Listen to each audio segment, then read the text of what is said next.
We get to start our interview portion of 2023 Big Ten Volleyball Media Days with a focus on the Northwestern Wildcats. 18 match wins last year, the most the program has accomplished since 2010. 7 newcomers on this year's roster, including 5 transfers. We touched on how important the transfer portal has been with basically every Big Ten team this year. Nearly 14 kills per set last season. That ranked second in the Big Ten.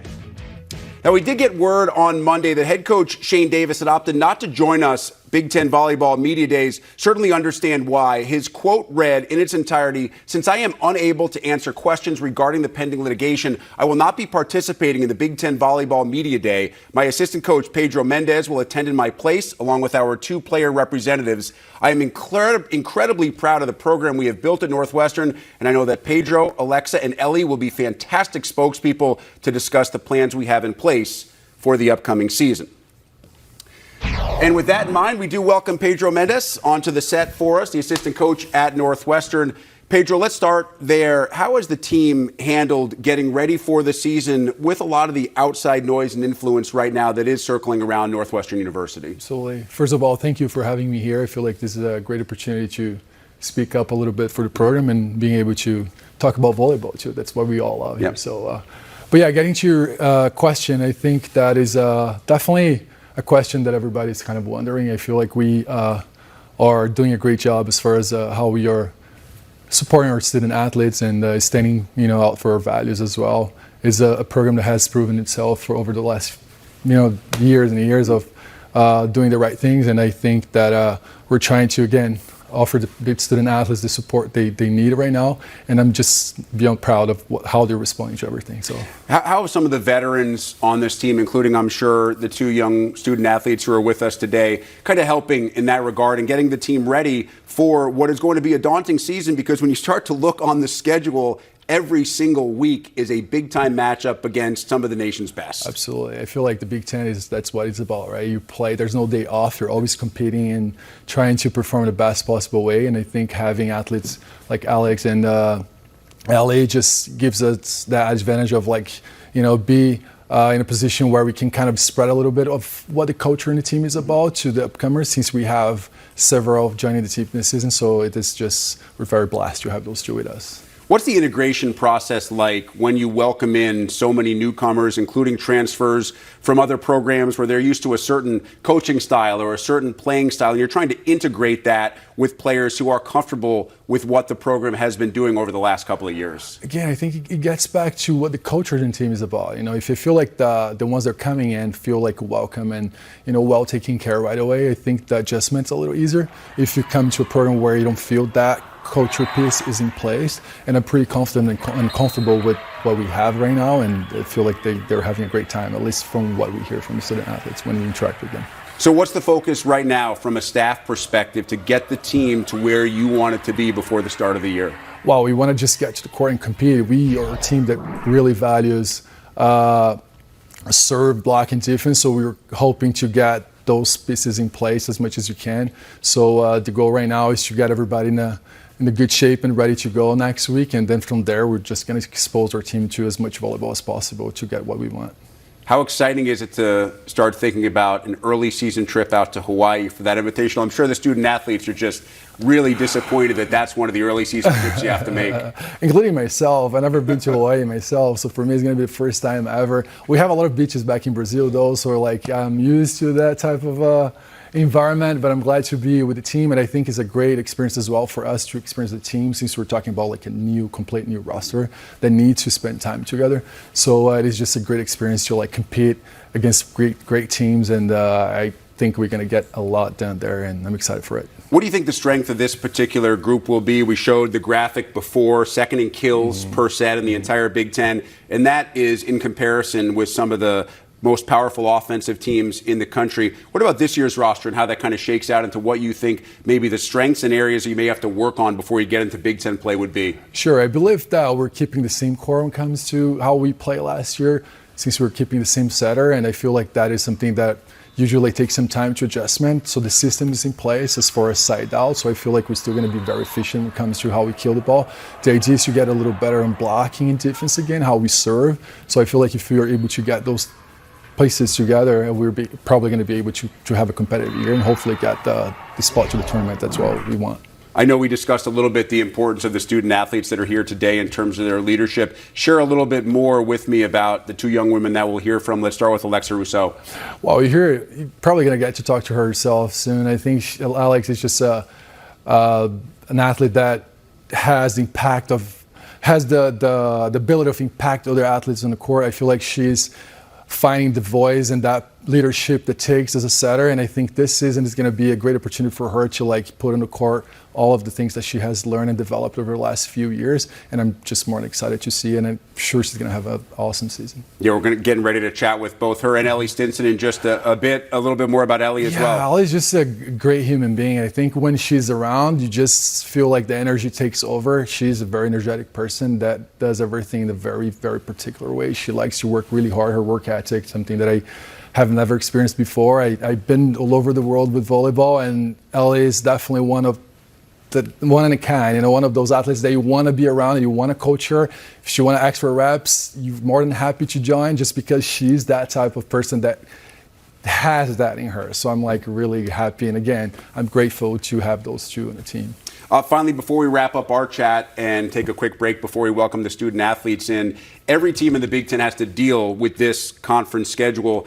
How do you deal with it in terms of not letting it overwhelm you? Because when you look at it as a whole and you look at the stretches that you have during that schedule, especially on the road, playing at some of the toughest environments in the country, how does a coaching staff kind of deal with that?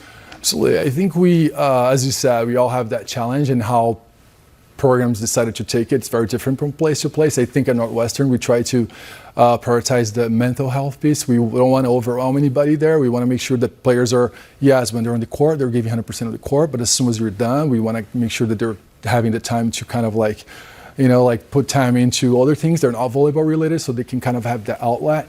And we encourage them to like do things that makes them feel good. And we try to like find time off as well, so we can kind of try to balance a little bit, because everything in life is about balance, right? And that's why we think that help them to kind of like be the best version of themselves. Well said. Northwestern assistant coach Pedro Mendes. Pedro, we appreciate the time representing the Wildcats here on Volleyball Media Days. It's a great 2022 for the Northwestern Wildcats on the volleyball floor. Nearly 15 digs per set, most the program has put together since 2013, but not just one-sided. Most kills per set since 2007. Highest hitting percentage since 2017. You can see where we're going here. A very versatile and successful year for Northwestern, now trying to build on that into 2023. And as we get ready to chat with two of the Wildcats student athletes, they are in fact here in Chicago. Not that it's a long trip for Northwestern to come down, but certainly a nice trip as well to welcome the Wildcats here into our coverage of 2023 Big Ten Volleyball Media Days. Key dates for Northwestern coming up this year. Mention that trip to Honolulu. How fun will that be? Taking on Oregon on August 26th. The Big Ten opener against a team that's expected to be pretty good this year against Wisconsin, concluding a 5-match homestand against Michigan State later in September. And then on the road to take on Minnesota. Remember, posted that top 10 win last year. It was the first ever road win against a top 10 opponent in program history. We are thrilled that Alexa Rousseau, senior setter, and Ellee Stinson, junior libero and defensive specialist, are here to help represent the Wildcats. It's been obviously an intriguing summer as you guys are leaders getting ready to take this team onto the floor. How do you kind of lead this team, getting rid of that outside noise that's out there and just focus on volleyball to be the best you can be when opening night comes along? Yeah, absolutely. I think me and Ellee have worked really hard to stay together during this, being some of the biggest leaders on the team. I also think we have been blocking out the outside noise, not to be not sympathetic, but I think we have summer school going on in the summer. We all love to help out with the camps, get closer with the kids that support our program, and just practicing lifting every single day to stay together with 7 new girls on the team, build that connection so that we have that chemistry on the court that I think for sure is going to win us 4 or 5 extra points this season. What's that chemistry like right now, Ellee, with this group? Yeah, I mean, like you said, we have 7 new players, all transfers, and so a lot of different backgrounds coming into this season. So trying to get on the same page and like communicating the same way has been very interesting and super fun along the way. Obviously, everybody starts to look ahead to the beginning of the year. And as I joked with Pedro, I'm sure you guys are really disappointed that you have to go to Hawaii. I mean, how much fun is that? How much are you looking forward to that being part of your schedule this year? Right. Yeah, I'm really excited. I think it'll be great, like Pedro said, great team bonding. I also think it's super fun for us to start out of the gate strong and have 3 really competitive teams. I think this year we want to be known as that team that's never going to give up, just that dog mentality. And I think going into that weekend playing 3 really talented teams, I think will be exciting for us and be a good test to how well we carry that out. Yeah, it's such a blessing to be able to go over to Hawaii. Like, I've never been there, so I'm on the same boat as Pedro. But like down the road, when we're all said and done, volleyball is over, looking back and to have that experience as a team, I couldn't ask for anything more. Obviously a terrific year last year going through the gauntlet that is the Big Ten schedule. What is it like to play this sport in this league? Ellie, I'll start with you and know that each and every night that you go out, you're playing against some of the best athletes in the country in this sport. Oh, absolutely. The Big Ten, like you said, it's a dogfight. And this team this year has been building upon like the grit every single point. And it is tough every single night, in and out, to just like refocus and move on to the next match as fast as you can, because every match is a good one. Alexa, your thoughts on that schedule? No, completely agree with her. I think playing in it for 3, coming on 4 years now, I think it's really important to just come out and be your absolute best, whether that's the 100% you can give one night, maybe that's 80%, but how do you make that up with communication and being good in different areas for the team, and then also just having a short-term mentality. Maybe the match the night before didn't go as well, but you've got another top 10 competitor the next night. You've got to be able to forget about it and show up for your team again. Now, I understand your dad was a college basketball player at Ferris State. You clearly had the size to do the same. Was volleyball a tough sell in your house? That's a funny question. Growing up, when I was about 5, 6, 7, I played basketball for my dad's team, just a little travel team. Loved it, but definitely don't want to see my basketball skills today.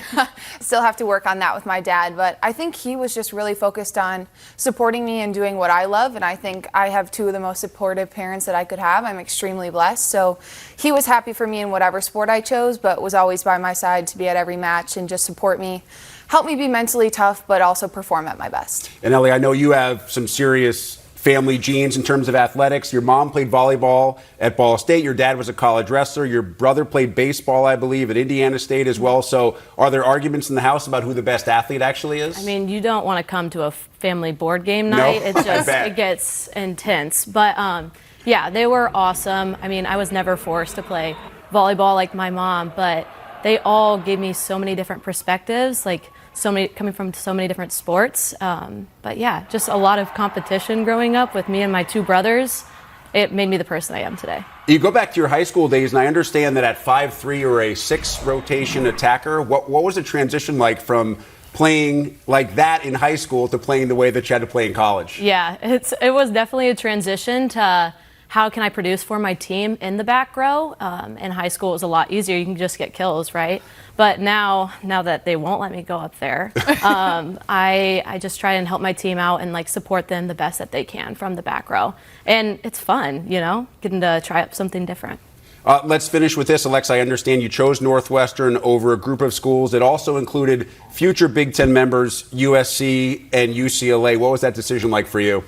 Yeah, I think ultimately for me, it came down to just the support and loyalty I had from Coach Davis and the staff at the time, still do now from the staff that we have. But since I was 13, Coach Davis was at every single one of my club matches, just not giving up, letting me take my time to figure out my decision. And I think that really showed a lot for me and has continued to be truthful throughout all of my years here. I have the utmost respect for UCLA and USC, both of those programs. We just had our assistant coach, Amir Lugo Rodriguez, join the Bruins. So I think it'll be great to see them integrated into the Big Ten style of play, but also 100% add even more competition to the conference. Which you opted not to go there, but they won't let you go because now they're coming back to join the Big Ten. It'll be great. I'm Alexa excited. Rousseau, Ellee Stinson, terrific representatives of Big Ten volleyball at Northwestern University. We appreciate the time. Thanks for having us. Our coverage of 2023 Big Ten Volleyball Media Days continues with a focus on the green and white. Michigan State returns 11 players. That ranks 3rd in the Big Ten behind only Indiana and Wisconsin. Bit of an international flavor. We'll get into that more with head coach Leah Johnson coming up in just a bit. And more than 3,200 per match showing up in East Lansing for home games last season. That set a program record for average attendance. And as promised, we are thrilled that Coach Johnson is with us in studio. Coach, welcome in to 2023 Volleyball Media Days. What's this time of the year like for coaches? I'm sure both exciting and a little bit stressful, starting to get everything ready for the beginning of the year. Yeah, it's a little bit like cramming for finals because you want the whole plan up front. You know, you want to project to the end at the very beginning and then start digging into your process step by step every day. So, you know, a lot of big picture thinking, but small detail planning. How were the grades for you in the finals? Is that's what you rely on? Yes. You're really good students. You look back to those days. I try not to compare myself. Everyone here is better than me, so it doesn't matter. You had a terrific year last year. How do you build on that? How do you make sure that what went right in 2022 gets even better in 23? Right, absolutely. And we talk about that all the time in our train to peak model. You know, everything is a foundation where we start and we get better, and that becomes the new foundation. And so this is a continuum as a program that we continue to put pieces in place and move our people forward, right? Whether it's developing players or pushing the envelope with each set, taking sets away from people we haven't before, getting significant wins in those 5 setters. So we have a few key things we can do, but at the end of the day, it's the same hard work and, you know, doing it together. And I'm sure when you took over this program, you set yourself both short and long-term goals for where you wanted the program to be at certain benchmarks. Where is it now as you get ready for this year? Well, the number one thing to me was that culture was in place, that we understood our values, that we were going to serve one another, continue to grow, continue to honor the history, the rich and beautiful history of Michigan State. And we're trying to set our own standard. We don't compare ourselves to other people. I'm not chasing anyone else in the league. We're chasing our best over and over and over again. So that's the benchmark. That's who we want to be every year. Obviously, that influence is being felt by the student body. On that graphic, we saw that there was a program record for attendance, more than 3,200 at your home matches last year. What does that tell you about where the program is and what the campus community thinks about what this program can become? Yes, so the student body at Michigan State, the Sparty Nation, is phenomenal. I mean, they come out in the droves. It's the energy, the spirit, the love that they have for one another and their fellow students is very, very special. I'm excited about how the community has gotten behind us in just the very beginning, right? What's to be told, that could be very exciting. So when I see us setting a record in year 1, to think about the progress we're going to make and the progress in turn the community will give back to us. How did this league and coaching in this league against this opposition compare to what you thought it would be before you took this job? I think it's pretty aligned. I know that's a bland vanilla statement, but I knew it was good. I'd played a lot of Big Ten teams in my previous stops and competed well against them, some victories, some not. And so it is a battle every night, and I expected that. But I think the thing, as I alluded to before, it's really not about them, it's about us. It's about us being our best over and over. So if I'm going to get in a comparative state, I'm not staying true and honoring who Michigan State is.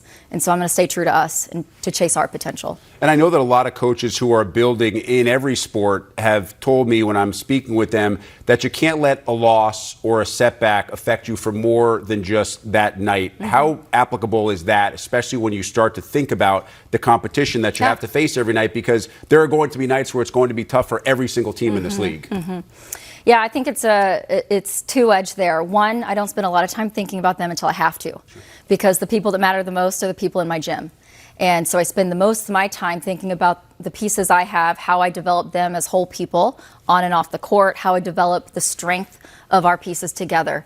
And that's number one. And then whoever shows up across the net, if we're good enough to beat them that night, we'll beat them. But whoever comes to the other side of the court is who we're going to play. Tell me a little bit about the student athletes that are with you today, Julia Bishop, Aliyah Moore. We will chat with them in just a bit. Let's start with Julia. Yeah, so Julia was someone I'd actually recruited previously to being at Michigan State, so I knew her and had admired her game forever. I think, when you watch Julia play, you see someone that is incredibly driven and passionate. She plays with a lot of spunk, kind of some swag sometimes, which I love that, because confidence begets confidence. And so she really instills that in our team. And she kind of sometimes will take over the game, too. If I tell her, hey, I want to run this, I want to do this, she's like, I got you, coach. And she'll do something totally different, which I love, because she is a forward thinker and she is independent, but she's completely respectful and is in it with me. And I love that. Yeah, phenomenal person. What about Aliyah?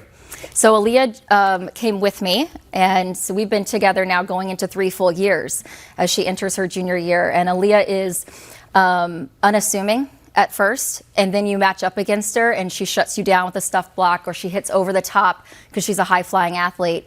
The flip side is she's always wanting what's best for the team. So she can do all those elite skills on her own, but she's going to come back and say, well, what does the team need? How do I help the team? What's best for everyone? And so she's such a giver. She serves the greater good all the time. Have you gotten a sense yet of what the personality of this particular roster will be? A little bit. You know, like you said, we have some internationals. We have, 5 new players, but we do have a heavy returning group. And I think the personality is very loving and caring. They compete with love against each other. They're a lot of fun. You know, sometimes I have to rein them in and be like, all right, back to business. But I know they want to be their best. And when you don't have to motivate someone to become their best, it's a fun journey of grind. You know, the grind is what you enjoy the most doing with each other. So it's going to be a lot of fun and it's going to be a lot of work. Well, Coach, we truly appreciate the time. Yeah. And, of course, wish you the best of What luck a pleasure. as you get ready for the 2023 season. Yeah. Key dates for the Michigan State Spartans in 2023, opening up against top 25 Arkansas on the road. Also on the road in the Big Ten opener against Michigan. Fair to say that's always a pretty big match. October 7th against Northwestern. Michigan State beat Northwestern not once but twice last season. And the regular season finale comes up on November 25th against Purdue. Much more on Michigan State as we welcome in student athletes Julia Bishop and Aliyah Moore. Aliyah, welcome into our set here in 2023 Big Ten Volleyball Media Days.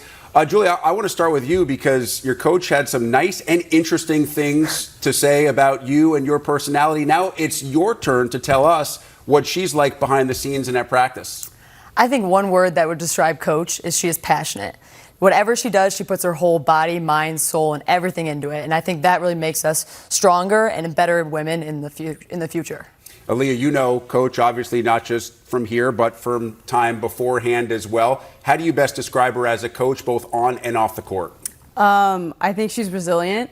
From the moment that I got into a phone call with her, I knew that she was my coach. There's just nobody like her. She's such a role model for all of us as women, as athletes. She sets the standard. When you self-scout, Aliyah, and you look back at last year and what went right, what was that, and how do you build upon that into 23 and make sure you guys are even better this year? I start with what happens just between us off of the court. Our relationships off the court matter so much because if you don't get along off the court, I'm sorry, I don't think you can get along on the court. We are very tight-knit. It is like a family. We have our arguments, but we just... Families do too, trust me, a lot of them. But I think that our bonds and our relationships really will bring us further in the future. I think we found a lot of success last year defensively, offensively. I think it's all about being committed to the process. Based on what happened last year, how much do you feel like you guys can even grow further this season? I think the whole world hasn't seen what we're capable of. I think being in the gym every single day, Aliyah can attest to this, but we have put in so much time this year growing off the court as friends, but also growing on the court. Is obviously no coaches are able to be in the gym with us right now, and I think that really helped us be a player-led team. We are working hard in every single drill, every single workout, and everything that goes between that to help us be able to add 2 points to each set, which is going to help us with a lot more wins this season. Dearborn kid, how much Yep. of a dream has it been to play in your home state, Division I college volleyball at Michigan State? It has been my dream my entire life. I grew up going to games since I was 6 years old. I went to basketball games, football games, volleyball games, everything in between. And I think from the very first moment I was on the phone with Kathy George, who was my former coach, I knew that this is where I had to be and this is where I really knew that I could succeed the most on and off the court. But this has been a dream come true, and I'm so glad that Coach Johnson ended up here because obviously she said last time she recruited me at her former school, but being able to be with her has been a dream come true as well. What's it been like for your family to get to watch your journey in college? You obviously have some great family background. Your grandfather, a football player at Arizona State. Your parents played different sports, were student athletes at St. Mary's. What's it like for you to watch them watch you play college volleyball at the highest level? It's just, my support system for my family is incredible. They go wherever I go. They don't care where I'm at. My mom's booking the first flight to come to Michigan, even though she never thought she would be going to Michigan. But it's amazing. And I know I'm loved. I know that no matter what I do, they're there for me. Julie, I do want to finish with this. You're a distinguished Big Ten scholar. That is a phenomenal honor. What's your academic passion? Right now, I am in the College of Engineering, but I have a future goal of becoming a pilot. So I've been taking my academics very seriously. Since a very young age, my parents told me that school comes first, sports come second. And I think that's something I ran with and continue to run with to this day. So I plan on becoming an engineer and possibly flying on the side. Amazing stuff. Julia Bishop, Leah Moore, we truly appreciate you guys taking the time. Of course, wish you the best of luck this year. Thank you. Fantastic run it's been for Dave Shondell and the Purdue Boilermakers, advancing to the NCAA tournament second round last season. Heading into this year, Purdue will play 6 opponents ranked or receiving votes from the final poll at the end of 2022. Among those returning, Eva Hudson named a unanimous preseason All-Big Ten selection after a terrific freshman year in West Lafayette. And the aforementioned head coach of the Boilermakers, Dave Shondell, is with us. Dave, welcome into the studio. Always great to see you. Well, we're happy to be here, Rick. We're so thankful that the Big Ten Network and the Big Ten Conference has provided this our sport this opportunity, and we're going to take advantage of it. Yeah, and we hope to take advantage of it as well by learning more about, obviously, you and your players. You've posted at least 10 Big Ten wins now in 6 straight seasons, 8 straight postseason appearances, a remarkable level of consistency. So when you start to focus on consistency, what is the key to be able to continue at that level in a league that's this tough? Well, I just think you have to have a culture where your kids train, where they compete and train, and that starts with recruiting.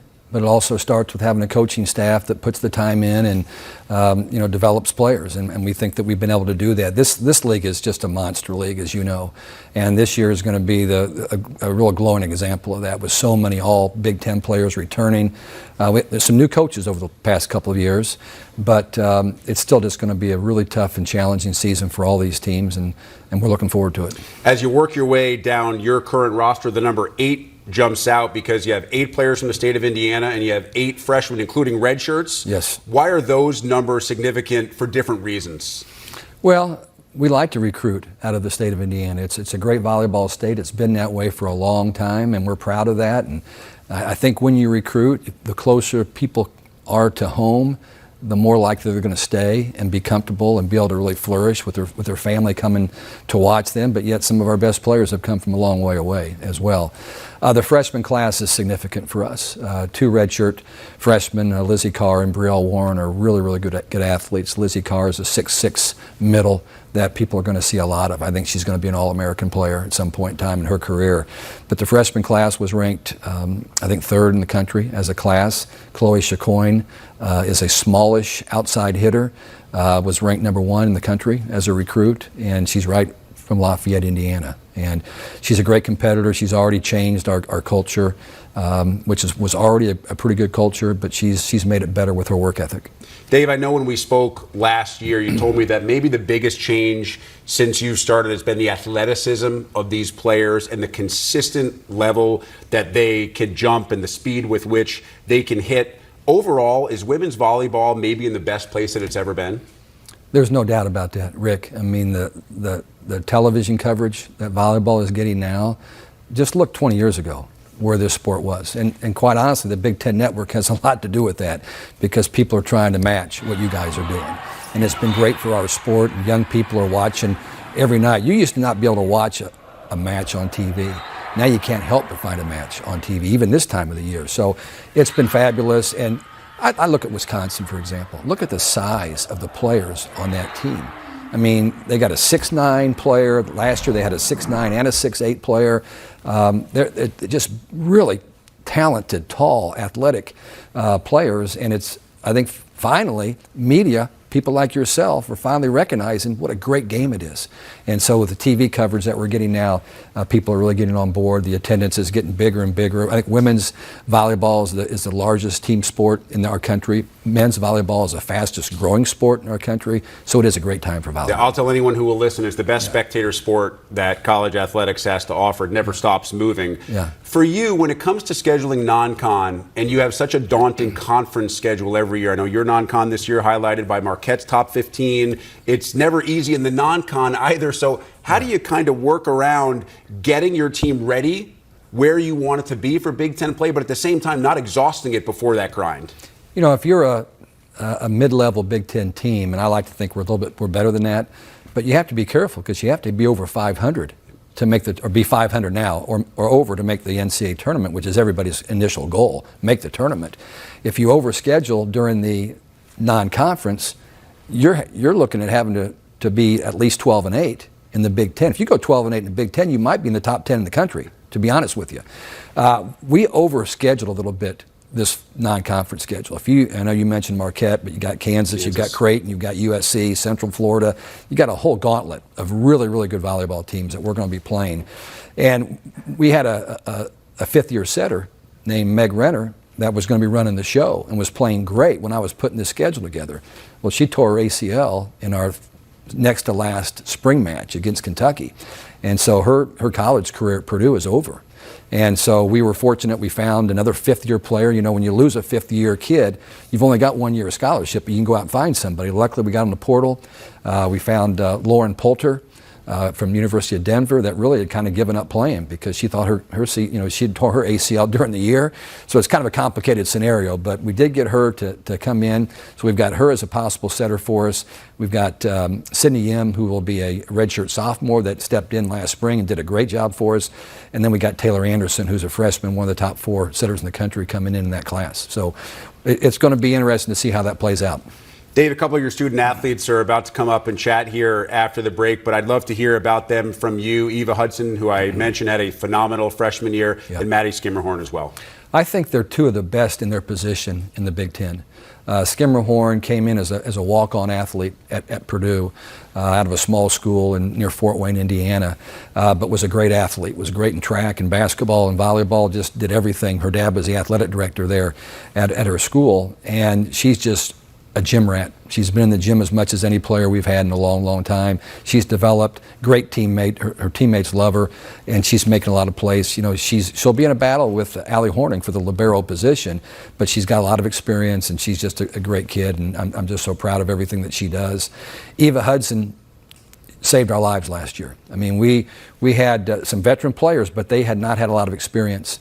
Eva Hudson comes in and takes about 1,000 swings, you know, during the season last year, and she did wear down. You know, people kept asking, you know, are the team's just defender that much better? Is she wearing down? And I don't know. When you're right in the middle of a season, it's hard to know what level your kids are playing at. But when the season was over and she took about a month off and came back for, you know, the winter spring season, she just went to another level. So she did wear down, but we didn't have any option. It wasn't like we could spread the ball out a whole lot more. You know, it's like if you got Zach Edey, he's going to get the touch. Not a lot of Eva Hudsons out there. He's going to get a touch every time down the ball, and that's kind of how we were. I think this year we're going to have a little more depth, and we'll be able to spread the ball around a little bit more. But she's a fierce competitor. She's one of the most competitive kids I've ever coached, and that's what makes her go. You're not keeping a secret with the Zach Edey reference. You have a 7'5" recruit in the wings coming in anytime soon? I wish we did. It would be great to see that. Of course, Zach's played a little bit of volleyball. He was in our gym a little bit playing this past spring. Yeah, I don't think you're going to be able to use him, even as a backup. No, that's not going to work. Dave, we appreciate the time. Thank you. Purdue head coach Dave Shondell, always great to catch up. We mentioned they like their volleyball in West Lafayette. They call it the best student section in the country. How about the Boiler Block? It's sold out in, check this, less than an hour, 40 minutes. You want tickets? Secondary market, have a friend, because they are completely gone. And for good reason. It is an exciting brand of volleyball and a successful brand of volleyball, and they have some terrific home matches as well. Now, they're on the road to the Kansas Invitational in that matchup that I talked with Coach Shondell about against Marquette early September. The Big Ten opener is against Nebraska. Pretty sure that will have an electric atmosphere. October 26th against Minnesota. Remember, they shut them out at home last season. And, of course, on the road November 1st against Wisconsin. Excited to welcome sophomore outside Eva Hudson, grad defensive specialist Maddie Schermerhorn into the studio. Maddie, I'll start with you. What's the most exciting part of this year right now for you guys as you get ready to start the season? You're thinking about all the different things that are possible for your 2023 year. I think just the people that we have. We have a very young group this year, but I think they've understood the expectations going into this summer especially. There's a lot of role clarifications that are needed to be found, but I think we're handling it really well. And I think just our group is so special. We're able to adjust to a lot of things. We all get along really well. So I just think that's the one thing that I really like about our squad.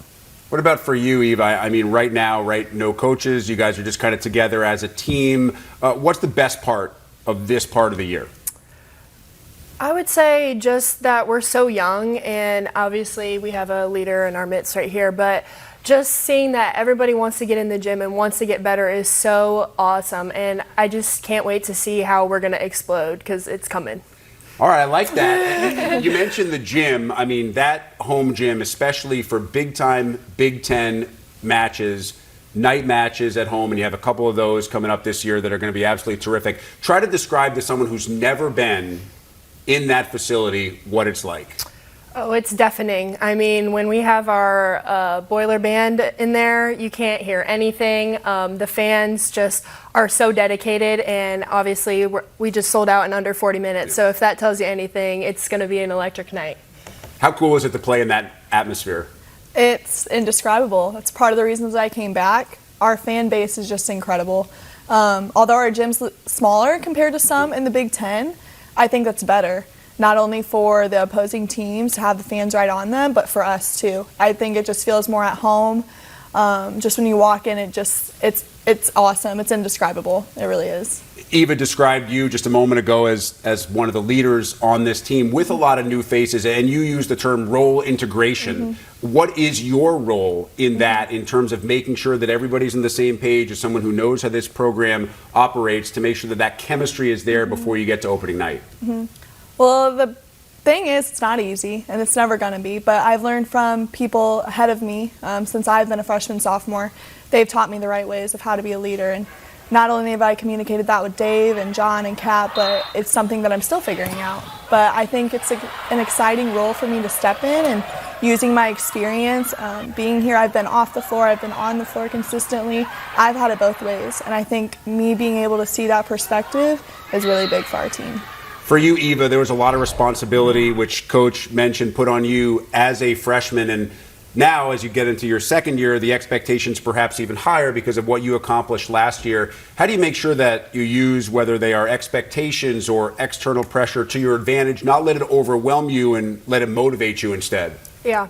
I mean, at this level, you're always going to have pressure, and coming in as a freshman, you just have to do your job, and obviously I had a big job, and that was honestly so fun, but I think just we're going to be more vocal this year to overcome it. I mean, especially as a freshman, you kind of have to know your place, even when you're doing well, and just to be able to now come into my second year more confident and know that I can do this is really what's going to push through. I think for the casual volleyball fan, everybody understands the kill. There's a set and somebody's coming from somewhere and trying to kill. Take me through the details of a dig and the importance of that, and what's kind of going through your mind as you see across the net the hitter getting ready to line up, and how many things have to go right for you to get where you need to get and to dig the ball in the fashion that you need to make it happen?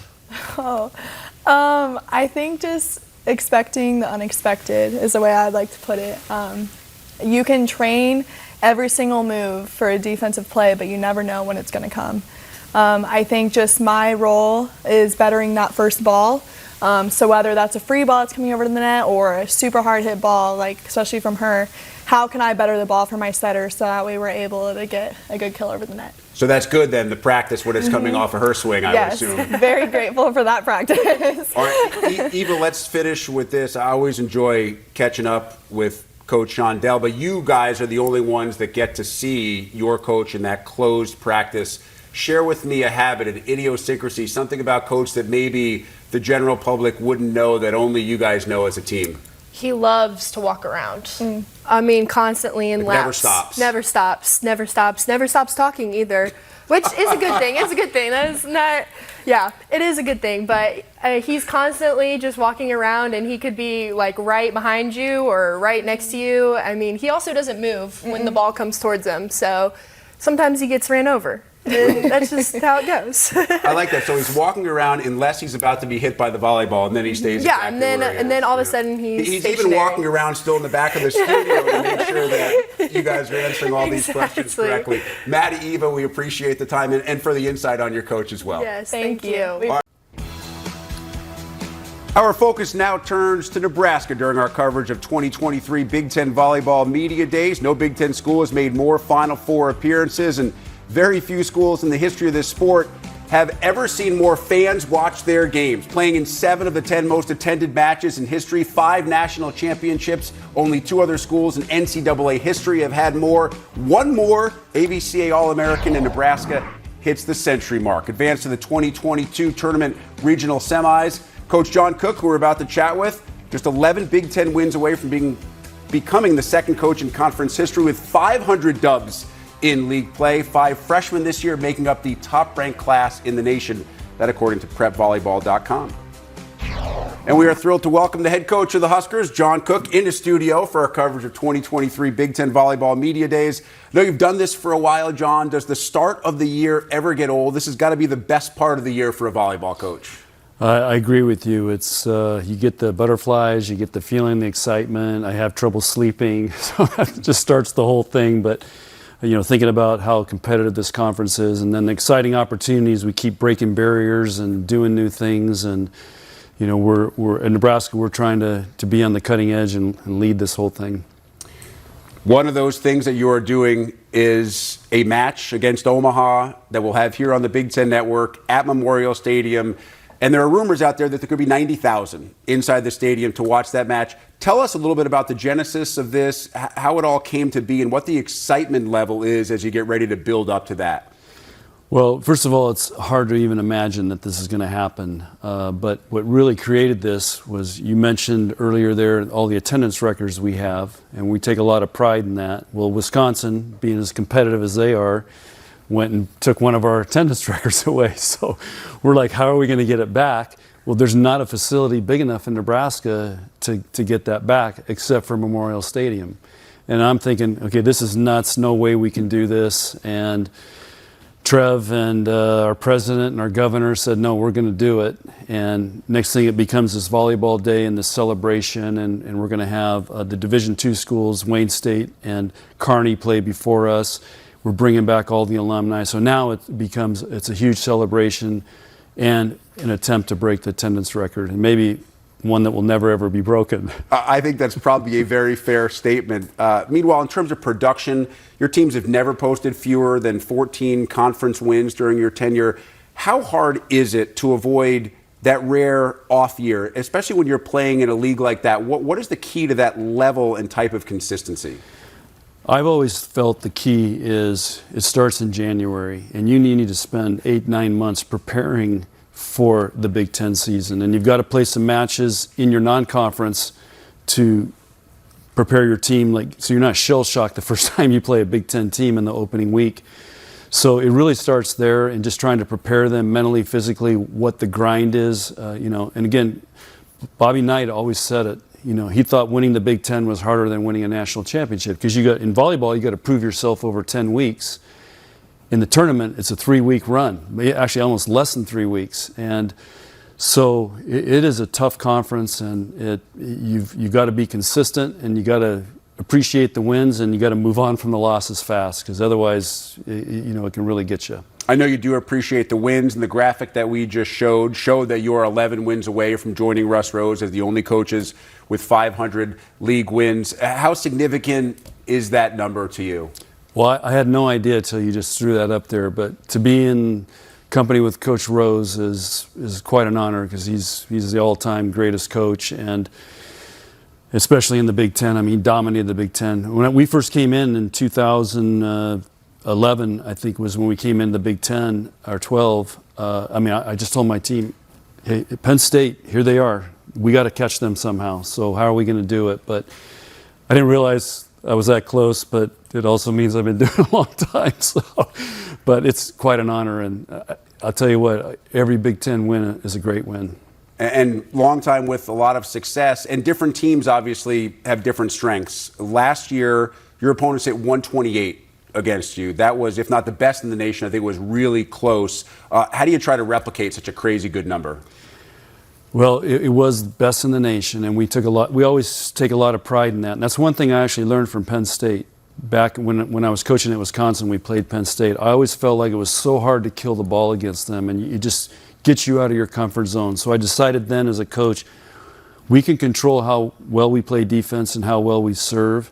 Sometimes your hitters are going to be off, but you can always play defense. You know, and I think you hear football coaches talk about that as well. If you can play defense, you always have a chance. So we work really hard at it. We train it really hard. We try to get a mindset, you know, in our team that we're going to be a great defensive team, a great blocking team, and a great serving team. I know you can't spend a lot of time together with coaching staff and players quite yet, but have you gotten a sense of what the personality, maybe the chemistry of this particular group will be? Not really, because we had one meeting, but not everybody was there, and you know, like I said, I feel like I'm the veteran coach now. And I remember coming in, we had all these older great coaches that were in the Big Ten Conference, and so it's going to be young, dynamic. There's a turnover going on, and I think it's going to be really exciting. I think it's going to be really interesting for fans in the Big Ten to follow this and how those teams are going to develop, and they're going to develop their programs. But there's a lot of great coaches still, even though age doesn't matter how good you are, because there's some great coaches in this conference. John, we're going to talk to a couple of your student athletes, Lexi Rodriguez and Merrit Beason, in just a bit. Now, Merritt's a transfer from Florida. I'm intrigued by your thoughts right now. The transfer portal, I think, has been maybe perhaps more impactful for a lot of schools than we anticipated, and how much movement there has even been inside the league. Does that apply to you? Is that a fair statement for you as well? We have only used the portal if we lost somebody. So we had a definite need. Whitney Lowenstein stopped playing volleyball, and so we had a definite need. Well, it's hard to go recruit a high school sophomore, you know, to replace that. So we've used it at that. But I also believe, and again, as a coach, we sell these parents and these kids on coming to Nebraska. And so our job is to develop them and give them the opportunity, all the things that we promise and talk about in recruiting. So you know, the portal is good in some ways, you know, but also, and some teams can rebuild. But I want to build a team and a culture from when they start as freshmen, and I really enjoy that. That's to me, one of the great satisfactions of coaching is watching these players develop into young women. A lot of them go on to do great things, play pro, or become coaches, and so to me, that's one of the greatest parts of this. And Merrit is, you know, just worked out great for us, and she replaces a definite need that we had, and she still has 2 years left to play, so it's a total win-win, and so that's where I think we can use it. But we're trying to build this culture with the youngsters and let them grow. So we'll hear from Merrit, we'll hear from Lexi Rodriguez in just a bit. Your thoughts on Lexi before we hear from her? Lexi is going to another level as a player. She's already was at a really high level. She's now a captain on our team. When we played teams in Brazil this year, you see all the best liberos, and I mean, she's a natural. She's tremendous talent. Has great composure, and she's just a joy to coach every day. And again, the best compliment I can give her is I tell all of our passers, I don't talk to them about how to pass. I just say, hey, just watch Lexi. John, you're in a unique position to talk about the evolution of this sport, not just how it has grown, but how it has changed. To you, what is the biggest change? And the second part of that question is, do you think the sport is maybe in the best spot it's ever been right now? No question, it's in the best spot, and it's growing. And if you look at the club level kids, there's more kids playing than ever. So I think that just, you know, filters up. I think one of the reasons the Big Ten now is the premier conference is because everybody in the Big Ten's made a commitment to be good in volleyball. And I remember back in the 90s when I was at Wisconsin, there was a couple schools that were committed, and otherwise volleyball was just another, you know, girls' sport. Everybody now has made a commitment, and now we're seeing the results, and now the Big Ten's made a major commitment. And so, you know, again, one of the things we want to do in our stadium match is we're going to bring back a lot of the players from the past and talk to our players about what it used to be like, you know, and where we are now. Because these players just think this is the way it's always been, and it hasn't been.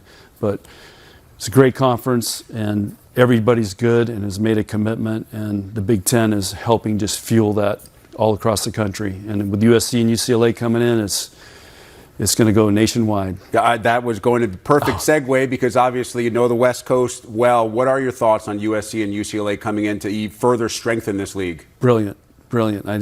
I think it's going to, like I said, coast to coast now. Those are two great volleyball programs, so there's going to be, we've had some great matches, especially with UCLA over the years. So and I know in football there's some rivalries there. So it's just, I think it's brilliant. It's going to create some, travel challenges, but it's part of it, and it just makes this big time, and I think it's great. I think it create a lot of interest. John, I want to finish off the court, off the beaten path a little bit, because I think when people look at your background, you're a laid back, you're kind of a chill guy. People assume kind of a West Coast laid back vibe and the beach background for volleyball as well. But, some research has told me that you've fully embraced the cowboy lifestyle of the ranch with the horses and the hats. Are you a beach bum or are you a cowboy now? I'm a cowboy all the way. All the way through, all the way. Hey. One thing I learned a long time ago, to stay alive in this profession, you got to have hobbies. And so we don't have time to go into it, but I got this dang horse, and then now I got 3 horses, and I'm roping and cowboying, and the Big Ten crew was up filming. We had a great time, but it's a great hobby. Met some great people. Nebraska has a huge cattle and horse business there, or economy, and I've gotten to know a lot of people. I mean, I've been invited to every rodeo and every branding in Nebraska, so it's been a wonderful connection with the western part of Nebraska for me. I've met some wonderful people, and I've gotten into it. So it's a great hobby, great challenge, and but here's the other thing. One of the reasons I wanted to do it is because I want to try to be a better coach. And when you're riding a horse, they can't talk to you, so they feel your energy, they feel your vibe, and you got to get them to do what you want them to do, but you got to do it in a way that you really can't communicate with them very much. So it's really helped me become a better coach and understand how to make things happen a little bit better, and so I've really enjoyed that part. It's made me really think, and I've been coached by some great cowboys as well, so I know what I like now, and again, I'm just trying to always get better. I see a book in your future, The Zen Cowboy Guide to Volleyball Coaching, authored by John Cook of Nebraska. Hey, John, we really appreciate the time. That was a lot of fun. Okay. All right, we continue. Some key dates for the Huskers as we look ahead to the 2023 schedule. Trust me, we'll talk more about that match against Omaha at Memorial Stadium. Nearly 100,000 expected in attendance. The game against Creighton always draws huge, not 100,000, but it was a record setter. November 24th at Wisconsin, November 25th at Minnesota. How about that finish for the Huskers at the end of the regular season? And we are thrilled to welcome in a couple of student representatives who are getting ready to dream about playing in that match in front of 90,000 at Memorial Stadium against Omaha. Lexi Rodriguez, junior defensive specialist, Merrit Beason, who we mentioned, the transfer from Florida, junior outside hitter, are with us to discuss that match and so much more about Husker volleyball. Welcome in, and let's start there, Lexi. What's the excitement level as you get ready to do what no one in college volleyball has ever even thought of doing before? Yeah, I mean, it's a whirlwind of emotions to know that we're going to be playing in front of that many people, but I think just all of us know how important this is, not just for the sport of volleyball, but for like women's sports in general. Like, it's a huge kind of monument for where women's sports are going, and I just think it's an amazing first step, and it's going to be really fun to be a part of. Yeah, it's a huge honor to be able to play in that match. Like Lexi said, it's obviously huge for our sport, but for women's sports in general. And so for us to be able to be a part of that, we talk about all the time how we're going to tell our kids about that one day. So I think it's just a huge honor to be a part of something so big and so special. So our team's super excited. Give me the time frame. Were you aware that this was happening at all as you were going through the transfer portal process? When did you find out about it? No idea. It was very skeptical, but it was an idea. It was very far from being a for sure game. Okay. So I remember vividly, I was walking up the stairs going to coach's office, and him and J. Ray just kind of like threw it out there casually, and I was like, oh, okay. But at the time, it was just an idea. It wasn't anything for sure, and nothing was set in stone. So it was an idea, but not set in stone yet. Lexi, as someone who's been around this program for a couple of years, obviously Merrit among the group of new faces that we'll see this year and a ton of returners as well. What sense have you gotten so far as this group has been together about what the chemistry, what the personality of the team will be? Yeah, I think so far it's been an incredible, I think it's been 6 months that we've had of training together, and just already I think the competitiveness level on this team is just so high, and I think it's going to be one of our strengths. I think in every single position, there's people who are going to push each other, and I think that's only going to make our team better. So I'm super pumped. It's a great group of girls who are just lots of fun. So I'm really excited. You guys are obviously not stat chasers. Coach Cook had no idea about the fact that he was 11 away from 500 league wins. You just told me you have no idea. You're 12 digs away from 1,000 in your career. In your mind, what does the best defensive specialist do on a nightly basis? What happens for you at your position to be as impactful as you could be? I think just being super consistent, which it takes the whole effort of the team. I mean, defensively, I have to rely on my block just as much as they have to rely on me. And so I think the biggest thing is just being consistent every single game is going to help your team in the end. Merrit, for you, you're all SEC a year ago at Florida. That means you could have gone pretty much anywhere you wanted to play this year. Why was Nebraska the right fit for you? As soon as I stepped foot in Lincoln, it just felt like home for me. It reminds me of my hometown a lot back in Alabama, so I loved that aspect of it. And then last summer I got to play with Lexi and Becca, and so my visits were very short-winded, and so I kind of had to take a leap of faith in a way, but I had played with Lexi and Becca and I knew them, so I kind of got to see how they play, how they treat each other, what kind of teammates they were, and things like that.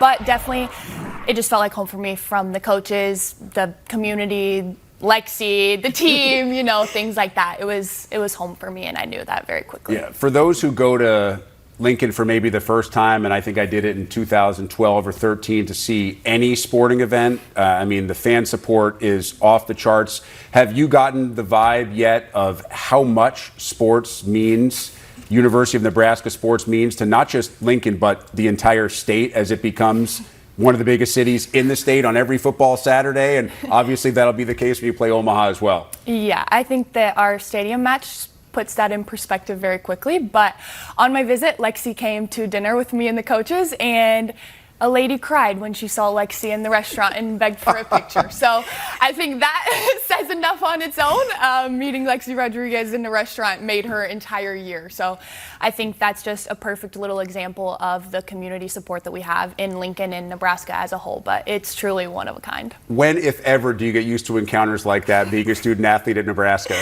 I don't think I ever will. I just feel like I'm a normal girl, nothing special. But do you realize, I guess, how special it is? This doesn't happen everywhere, right? You get to go to school in a place that maybe folks from outside the Midwest or outside the Big Ten don't know much about Lincoln. Maybe they only know something about the football program, and then you realize as you're a student athlete there just how special it truly is. Yeah, I think we talk about it all the time, just how amazing Nebraska's fan base is, and we always give gratitude to them. We love how supportive they are out of every single sporting team at Nebraska. So I think it truly is amazing, and we're blessed to have such a great fan base. Obviously, the SEC has some terrific volleyball as well. As you get ready to make this transition, and I know you've watched certainly Big Ten Conference volleyball in the past, is there a difference in philosophy and style? Does it vary from team to team?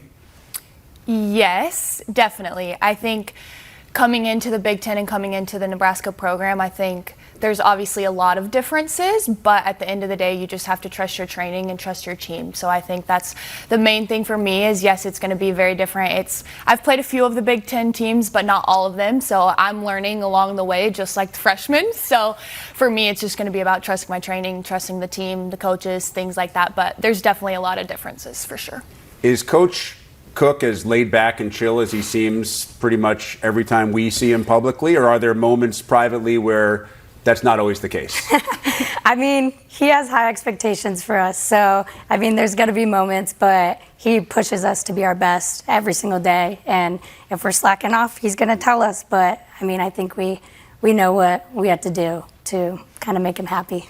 Merrit, what were your first impressions as you got to meet Coach Cook and go through this process, and whether you had any background with him before, and what that relationship was like and how important it was for you in making this decision?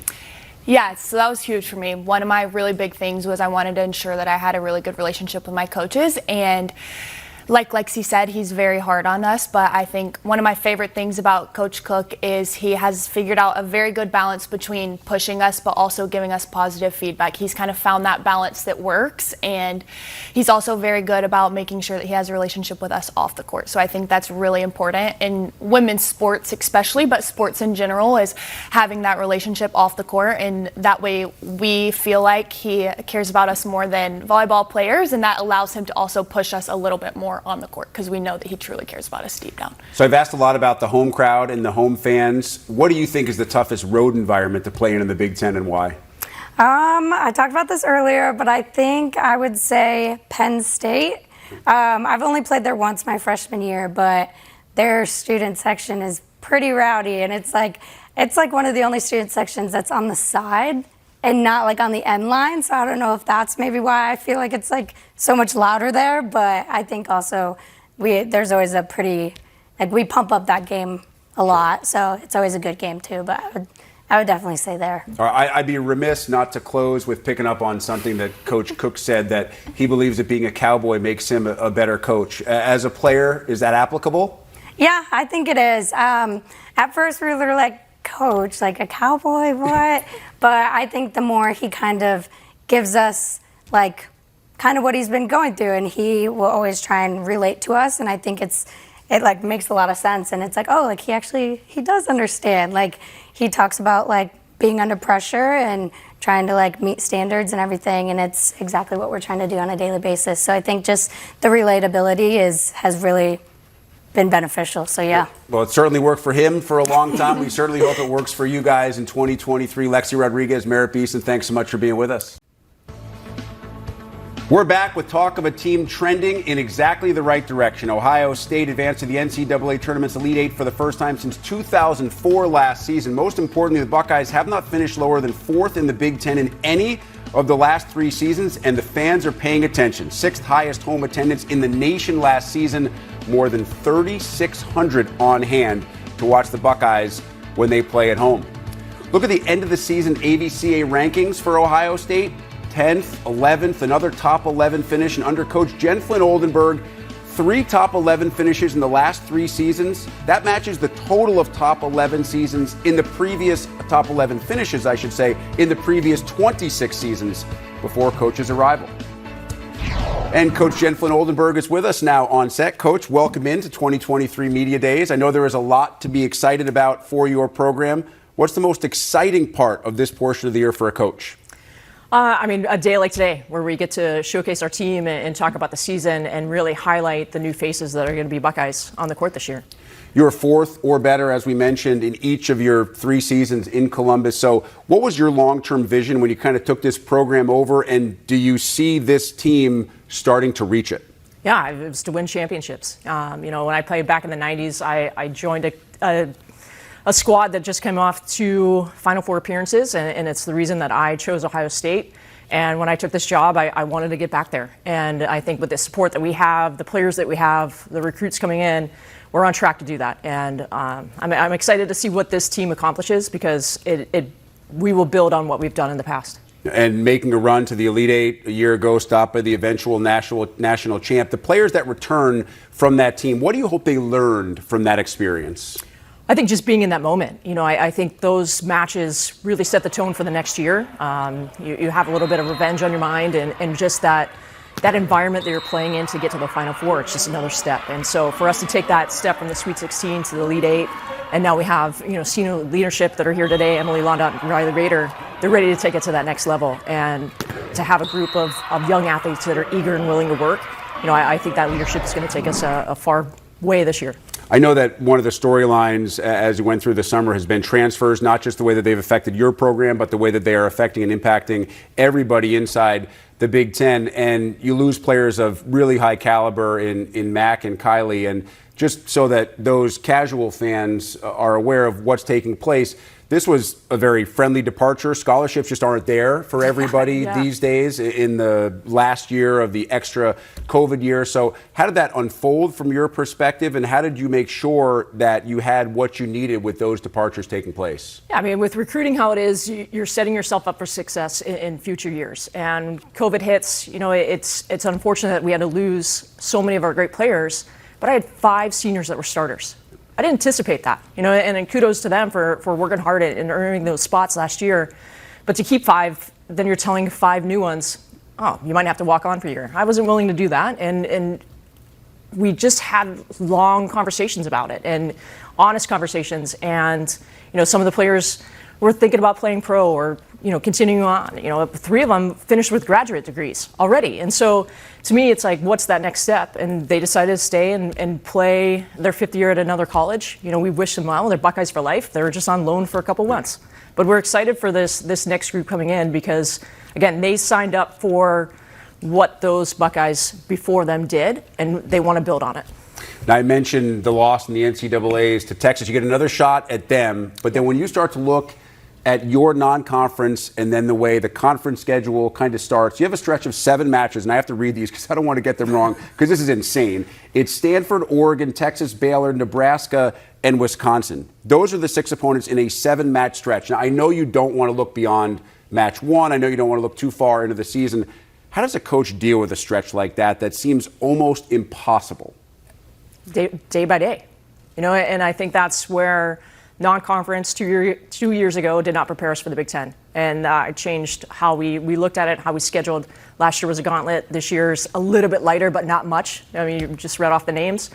For us, it's exciting. It gets us in those matches with that high level of play early so that when we hit Big Ten, we're ready to just battle. And I don't think we were ready 2 years ago. I said that last year. And the schedule last year prepared us for Big Ten play, and we went on a pretty nice run. This year, same thing, just with younger players, but they need that experience. I don't like cupcake matches where you just roll over teams. It doesn't get us ready. And so for us to do what we want to in the postseason, we need to take care of what we need to in the Big Ten. Pre-conference gets us ready for that. How hard is that balance, though? I was talking with Coach Shondell from Purdue about that because he said if you really front load and you're trying to do that, your team could play well and still be under 500 heading into Big Ten play, and then suddenly you have to go 3 or 4 games above 500 in the league just to be eligible to make the NCAA tournament. You could be teetering on the brink of eligibility and be top 10, top 15 in the country. So as a coach, how do you kind of balance what you want from the non-con to get into the conference? Yeah, I think there's different ways about it. But I just go back to the day-by-day mentality. And if we're taking it 1 match at a time, we can't worry about what happened in the past. We can't look too far ahead. And I think when teams do that, either teams I've been on or coached in the past, you're worried about so many things, you're not worried about what's in the present. And so for us, we're going to worry about what's in the present, what's right in front of us. And it's going to be next Tuesday when we start practice. And it's just day by day from there. What do you see from a team during your years of coaching that tells you that mentally they are ready to take on the role of being a championship contending team? I think it's their ability to respond to both good and bad. We use a term a lot called manage the noise. And noise can be certainly bad, people cheering against you or different things that are out in social media that you might get caught up in. But there's also some good things like, oh, this team's going to be really good. So the expectations are high. But if we're managing that noise and taking care of what we need to inside of our gym, then we can set ourselves up for success. You mentioned the 2 student athletes that are with you today. We'll talk with Ellee and Rylee in just a little bit, but I'd like to hear something about them from you. Let's start with Ellee and what makes her special as a player and as a person. Everything. I mean, she's really true to herself, and she's been who she is since the moment I met her. I had the opportunity to coach her in 2019 at the World Championships, and I think our first interaction, she goes, "I'm supposed to know you," and that was it. And that, to me, it set the tone for the rest of our time we've been together. But she's just, for both of them, I'm excited to see them as leaders emerging on this squad. They're going in their true senior year. I feel like I'm learning with them, so I'm going into my 4th season. So we're doing this together, and I think Ellee just is true to herself. She competes hard, she works hard, and she has fun while she's doing it. And when she's doing that, she plays at a really high level. And what about Rylee? Rylee, I got to see play when I was coaching club, and I don't even think she knows this, but I watched her play when she was in Kiva, and I was really excited that she was going to be a Buckeye. And this is just me being a club coach watching, going, all right, our future's in good hands. And the moment I got to start coaching her freshman year, I knew she was going to be special. And I think it's just her volleyball IQ, her presence on the court. It's very grounding for everybody. And again, I think her emerging as a leader in this role this year, I'm excited. I'm excited to see what she does. I know it's hard to single out other players, but what other players on your roster will have to produce for you to get where you want to be? A bunch of other ones. We're Everybody? talking about 2 right there. Yeah, I mean, we have 15 on the squad right now. We have some freshmen that are coming in that I expect some playing time. We have Grace Egan's just coming back from an ACL injury, but she's really looking really strong. Lauren Murphy had a great training trip when we got ready for our international trip in May and June. Eloise Brandewie is a middle for us. I think she's going to have some big moments for us. And then we're looking to fill the setting position. That's Mia Tuman, Kamaya Gibson are fighting for that right now, and we're in good hands, quote unquote. And then Sydney Taylor really emerged as a libero during the trip. And so I'm excited to see her leadership emerge as well with these 2. Jen, I've asked this of a couple of other coaches. You can speak to this from a couple of different perspectives. Is this sport in the best spot that it's ever been? Absolutely. I mean, this day says it all, and I think the amount of exposure we're seeing on TV, the announcement with the Fox matches, that it just sets us in such a good position that the younger generation can see what these athletes are capable of. And I just feel like anytime you get a chance to watch better competition than what you're in, it makes you better. And so, our team's watching a bunch of the VNL and the pro teams that are emerging. I think that's just so great for our sport. But what really sets apart our season heading into this is being a part of the best conference in the Big Ten. You mentioned the Fox broadcast. Those details are that on October 29th, leading up to a Sunday NFL game, you'll take on arch rival Michigan. It's one of 2 first ever nationally televised on Fox volleyball matches, the other being Wisconsin, Minnesota. I think it's really cool because it's something that I don't think many people ever thought would be possible even just a couple of years ago. And now it's something that people are truly looking forward to. And I think it will also introduce a lot of folks who have never seen what I call the best spectator sport in all of college athletics to that sport. Oh, I agree. I think once you watch it, you're hooked for life. And people want to come back and watch live. They want to watch on TV. People are just begging for more. And so I think we're in a really good spot right now. Jen, we really appreciate the time. Wish you the best of luck. Continued success. Awesome. Thank you. Jen. Lot to look forward to for Ohio State after a terrific 2022 and a shot at redemption, taking on defending national champion Texas on September 14th. The Longhorns knocked Ohio State out of last year's tournament. Then on the road to take on Nebraska September 22nd. Big Ten home opener against a pretty good squad and preseason favorite Wisconsin. And then November 18th, also a key date as the Buckeyes travel to Minnesota to take on the Gophers. Speaking of traveling, Emily Londot, Rylee, Rader on their way to Chicago from Columbus for Big Ten Volleyball Media Days. They are here, and we are ready to chat with them as Team 54 gets ready for the 2023 volleyball season. Not just on Twitter, they're really here in person. Emily Londot, Rylee, Rader, welcome in. Emily, I'll start with you. This is a very different looking roster from the one that made the run to the Elite Eight. What kind of vibe have you gotten about what the personality of this team will be? I think we're just a really fun group. I think our international trip really helped us connect really early on in this season, and I'm really excited to see how fun it can be on the court when we're competing against those high-level teams. Tell me more about the international trip. What was that about?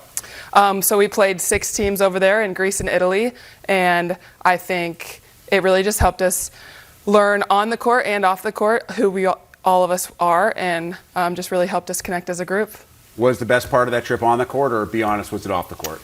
Oh man, that's hard to pick, but I would probably say off the court just because I've never been to Greece and Italy before. But yeah, I mean, playing with the girls was really fun too. As you start to look at a roster that is different, what's the chemistry like as you start to get ready as leaders to try to integrate both the new faces with those who obviously you're comfortable with already, Rylee? I mean, I've been on a lot of teams before, and I think this team, I've never been on a team that's bonded so fast, and I think that's just going to help us on the court even more. So I'm excited for what this season brings. Your thoughts on that, Emily? Yeah, I think it's really easy to play with this team because everyone's just so bought in to our goals as a team. And I think being a leader of this team just really makes it easy. Yeah, and speaking with Coach Flynn Oldenburg for the first time. By the way, what do you call her? Because that's a mouthful during practice. We call her JFO. JFO. JFO. Okay. Not JFO. JFO. JFO. Okay. There's laughter from the back of the room as we made sure that we've clarified that. Okay, so she clearly has a vision of what she wants this team to be. How clear is that to you as players on a daily basis, Rylee, when you're going through practice and workouts and getting ready for match night? Yeah, we understand her standard. She's played at Ohio State before at a really high level, and so she set that standard for us, and it's our jobs to hold it. So I think everyone is really bought in right now, and they just want to get better and keep learning. Emily, what do you see as your role in terms of a leader on this team? How do you lead in the way that is going to benefit this team the most? I think one of my biggest pieces is teaching the younger people on our team how to have fun and also play volleyball at the same time. I think I do a really good job of that and trying to keep the whole feeling of the game light, and I think the younger girls will really pick up on that. How long did it take you to learn that? Because that's not an easy thing when you come in as a youngster and you want to be so successful on the court that sometimes maybe you put a little too much pressure on yourself. Yeah, I definitely had a lot of pressure on me just from myself the first couple years I played. But now I've really grown as a person, and I think I'm getting a lot better at it now. So it probably took about 3 years. Well, now as you enter, as Coach said, it's your senior year. She even alluded to the fact that it's kind of her senior year as you guys have kind of done this together. Rylee, how have you grown as a player and as a person, especially knowing that you guys came in as a group, as kind of starting a new era at Ohio State? Yeah, I mean, I'm happy to be a part of it. I think I've learned each year of different skills or just growing as a person off the court. So I'm just really happy that I'm at Ohio State and I'm just able to do that with the team. All right, I'd love to hear both of your thoughts on that September 14th matchup against Texas. I know you had a shot at them in the NCAAs last year, ended up watching them go on to win it all. I think the term revenge match or revenge game is kind of a little bit overused, but what can a match like that against a team of that caliber do for you guys, especially with the history, the recent history that you have with the Longhorns? Yeah, I think it'll just be a really good opportunity to get our younger players out there on the court with a high-level team. And Texas gym is really fun to play in and a really great environment, so I'm just excited for the whole experience. Yeah, I mean, I think it's going to be a fun experience, especially for the new girls, and I'm excited to play in that gym again. It's a really fun atmosphere, and I'm just looking forward to it. Emily, I understand your mom was an All-American at Louisville, so how much advice have you gotten over the years, and are there times where you're like, enough's enough? She definitely helps me out a lot, but sometimes there are times where I'm like, okay, Mom, I get it. But definitely I go to her when I need some advice sometimes too. How have you seen, we've talked about how the program has evolved, Rylee, how have you seen the fan support evolve? I mean, you're top 6 in the country a year ago. Covelli Center, I think, averaged over 3,600 fans per match. Have you kind of seen that grow as you guys have grown as a program? Oh, definitely. I think Covelli is one of the best places to play in the nation. I think each game is just an experience for everyone who comes into Covelli. I mean, we have the light up, little balloons, we have the fire. I mean, it's just a really fun environment to be in, and especially for us to just watch everyone enjoy us play volleyball. Yeah, how much has that changed? And I'm not just talking about over the past decade, past 20 years. I mean, since you guys came in, have you continued to see kind of this evolution of women's volleyball that I was talking about Coach JFO with? Did I get there that we right? go. Okay, there you go. I mean, yeah, I think when volleyball is put on and little girls are going to watch it, they're going to want to play. And I think the higher level volleyball is put on the TV, the better volleyball in the future is going to be. So, Emily, how does it make you feel when your coach is up here and I ask her what sort of short-term and long-term goals do you have? And the first thing she said is championships. As a player, I'm assuming that's exactly what you want to hear. Absolutely. I think we're all on the team. I think we're all pretty clear on what our goal is at the end of each season. And I think we just take it day by day. And as long as we get better each day, those goals are achievable. certainly getting better and trending in the right direction. Emily Londot, Rylee, Rader, thank you so much for being here.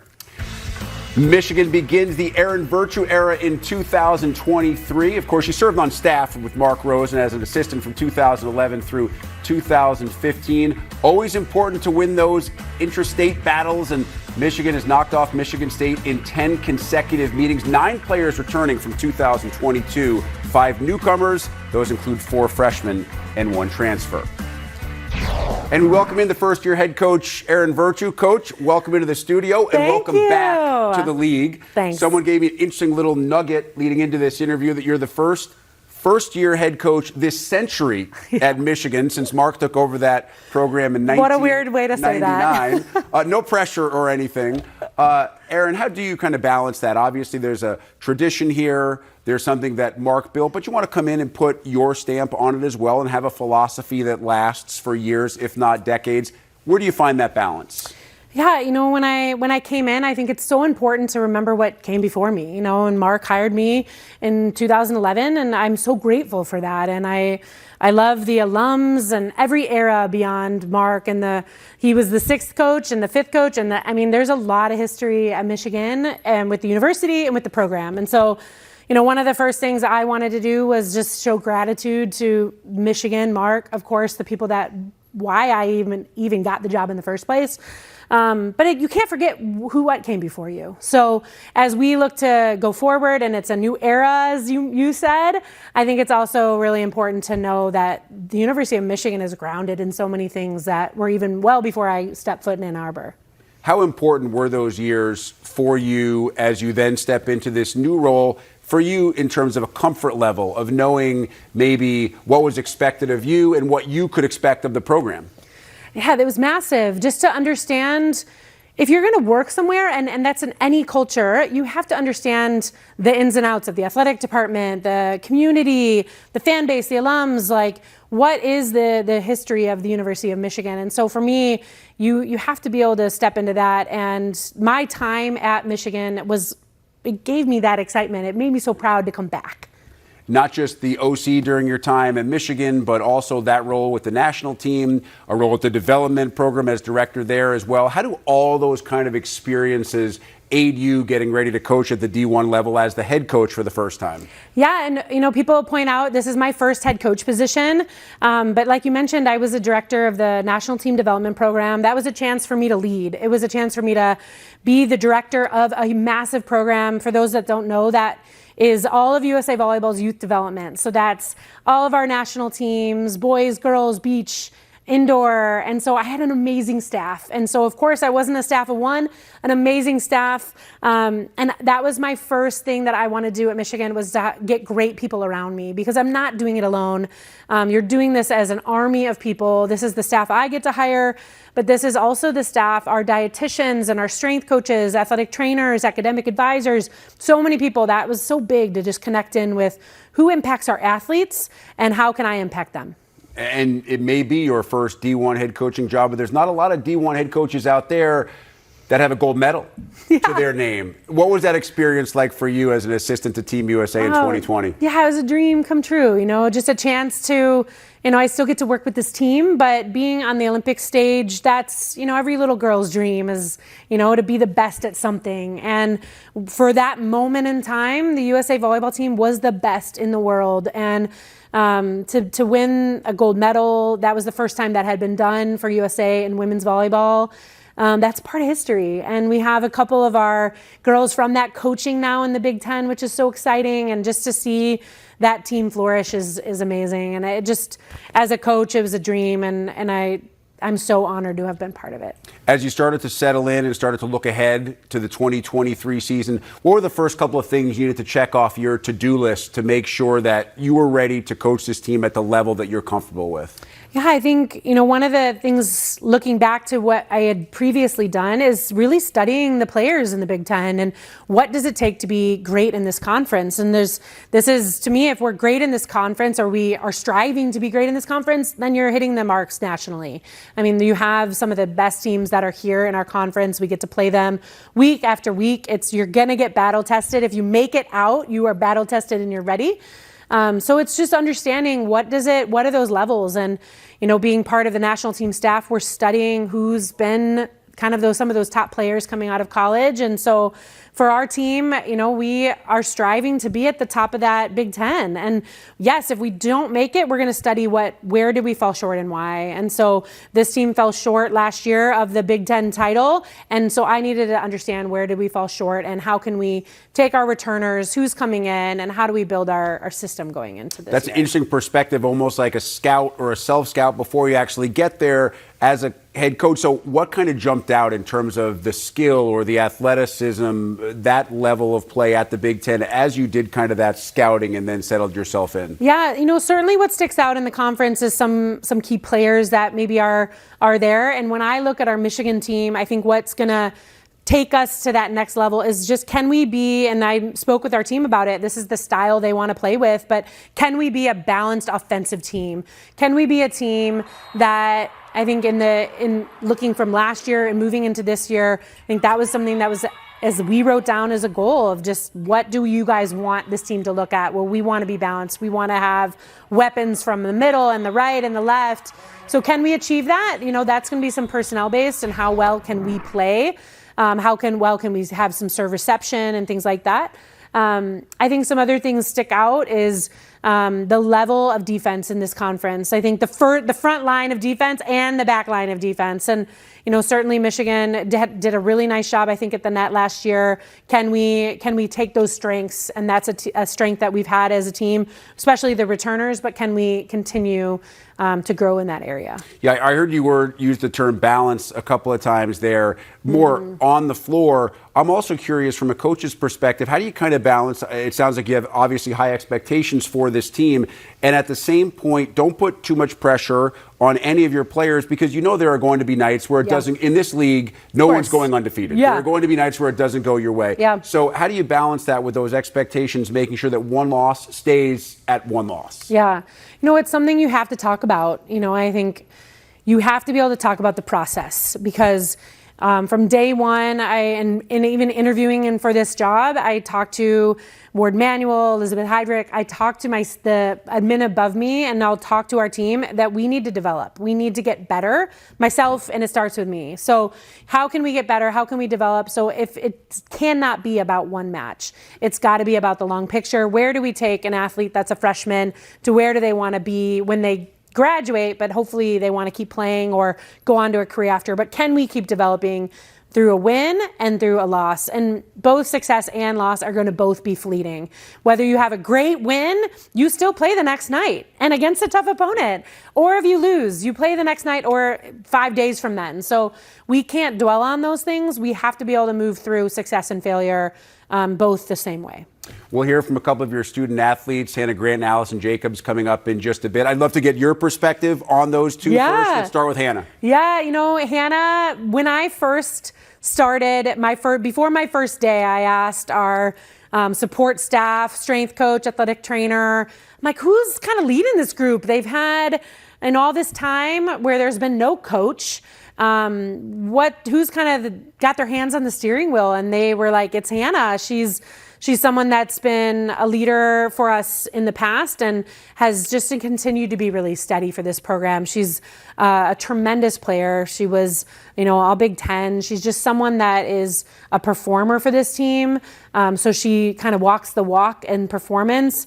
But she's also super, super steady. We were asked to give one word, and that was the word I used for Hannah. But just, I think steady as a leader. I think someone that's not feeling up and down, but also a really, really consistent volleyball player for us on the court. And what about Allison? And Allison, the word I used for her earlier today was passionate. Allison is, she's someone that's wearing the heart on the sleeve. She had transferred into Michigan just over a year ago, and so did Hannah actually. But when you make a choice to go to a school after a little bit eyes wide open, I think Allison is just getting everything she can out of Michigan, including from our coaching staff. But she's curious about how to get better. She's passionate about the game. She's passionate about what career she might dive into. But those are two women that I just love to get to know, and I'm really excited to coach them this fall. Erin, let's finish here. We got news this morning as Big Ten Volleyball Media Days was going on about kind of a groundbreaking, I should say, Fox national broadcast. Yep. It'll be Michigan. It'll be Ohio State. It'll be a lead into a Sunday NFL game, which we hope includes maybe the Lions, perhaps the Browns.